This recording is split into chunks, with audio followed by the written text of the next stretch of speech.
Hey guys, welcome back to another exhilarating episode here on Level Up. It's funny every time I get in here and it's quiet, my little kitten thinks I'm talking to her. Just needs to come join. So at any moment, if we see a little cat come flying across, that's her just trying to be part of the conversation. And I can hear her now. She's laying on the floor, trying to get my attention, but it's not going to work because I'm here for you. Whew, I try to be open-minded with a lot of situations, things like that. And I try not to have opinions on a lot of things around the world or things outside of my bubble, right? Because I honestly don't know. I don't know what is right. I don't know what is wrong. And I don't know that I need to care, right? I'm not in that position to make those big decisions, so I don't care. And so when I keep an open mind like that and I listen to something here or listen to something there, it then kind of wakes up something within me that makes that changes my life. And so it's always tough when you're a coach, right? And for some reason people are weird about stopping their training or switching from this person to this person.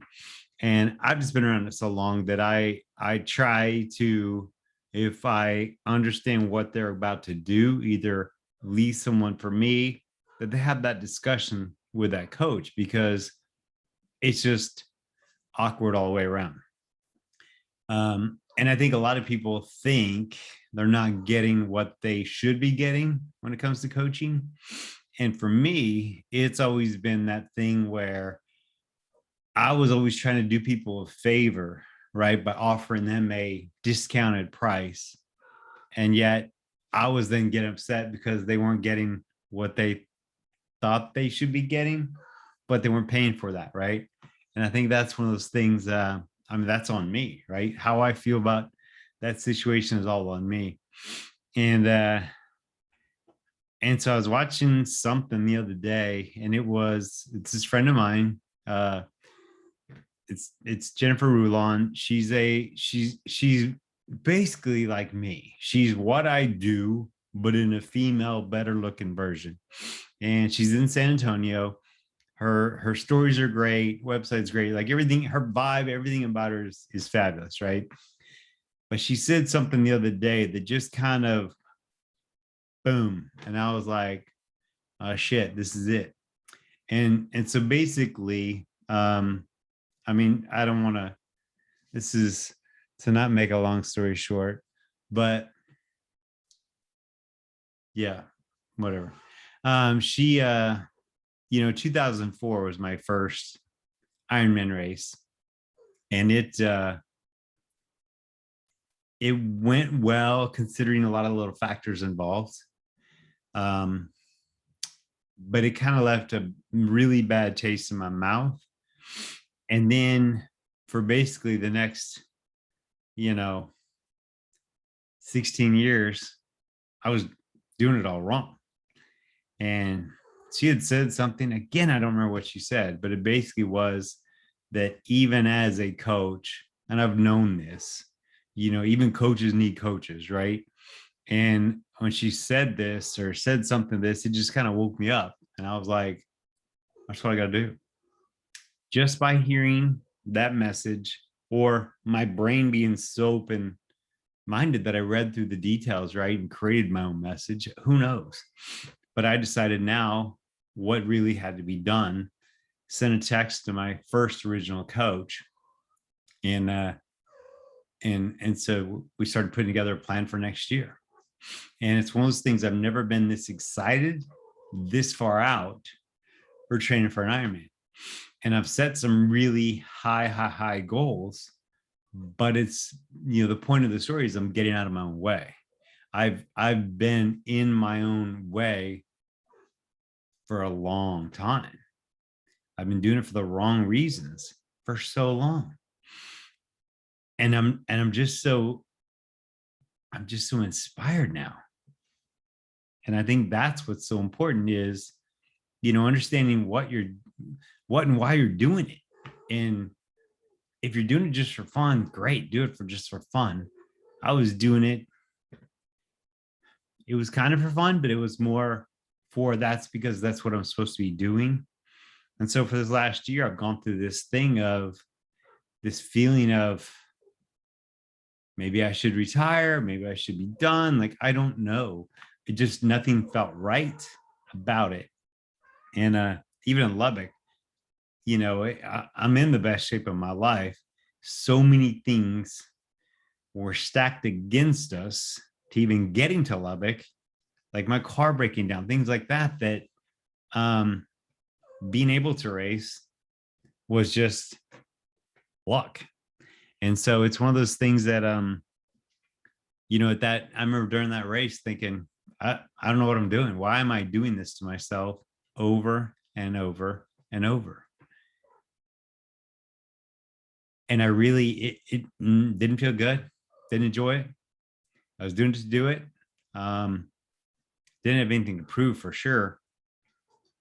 But I also, I'm never going to get in there and just give up. And so I just didn't know what direction I wanted to go. And then I heard that kind of from her, and I'm like, it makes perfect sense. And then, my coach. So my coach is Chan McRae. Chan McRae is what I would consider a badass. He's a normal guy, but I mean, this guy has done everything. I'm not even going to list what all he's done. It's impressive. We're friends. We've been friends for years now. And, it was, I texted him, and he just kind of left this thing, this feeling with me that he charges this because he's the best and he's been at this level for so long. And it just kind of blew my mind that it was like, oh shit, yeah, like that's how it should be. I don't want a discount. I want to pay what I should be paying for his expertise. That changed the way I even look at the people I work with, because for 20 years I've been doing this, coaching people, and too many times they start off with the basics, the small stuff, and then they want more and more and more, but for the same basic price. And it's kind of it's hard to adjust it up. And people don't realize that, it's worth it. And it's kind of that there's that story where, the guy goes into the mechanic and, needs to have his car worked on, and he needs like something simple. Car's making noise, right? It needs something done to his car.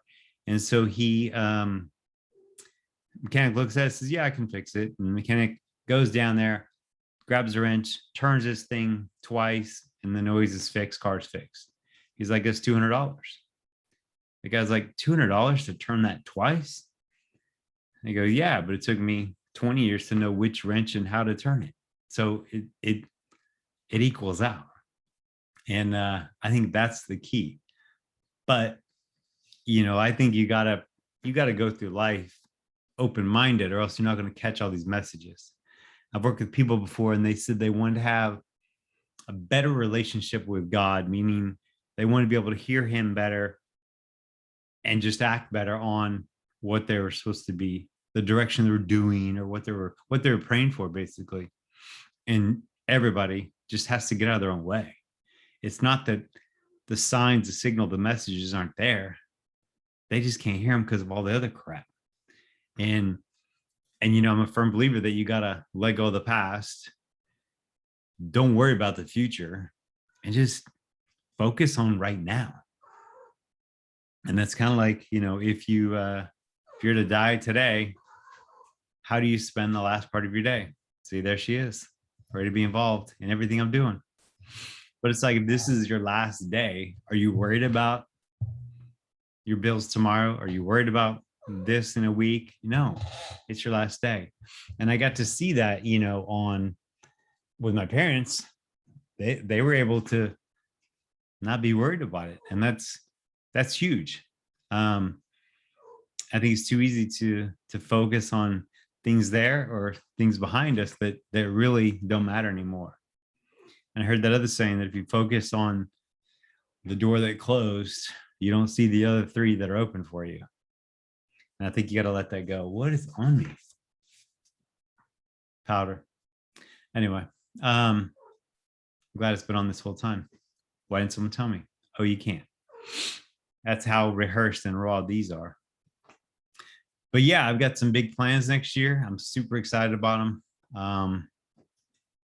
And I've been this energized about long distance racing in a long time. It's just by hearing this one thing opened up this whole message inside of me, and it's created this awesome beginning to something huge. And it's really kind of the goals I wanted to achieve years ago. I just never really said it. And I kind of wrote myself off as it wasn't possible. And now I know it's possible because I believe it.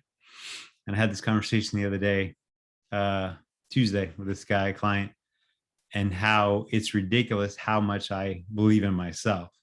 There's no grounds to believe in myself, but I do. And I think that's one of those things you have to figure out how to get rid of that negativity and believe that you can do anything, and you will. So anyway, guys, well, thanks for popping on here. I know it's a short one, but you know what? I think it's just right. Y'all have any questions or comments, please feel free. If you're watching on YouTube, put it in here. Send me an email, tim@timtarpley.com. Go to my website. I always have stuff going on. And like I say, every time I really want to be more, what am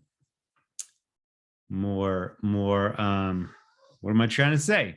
Trying to be more consistent with these, but man, I get pulled off. I get distracted by cats, and it makes it tough. So next time, I'll see you later. Bye.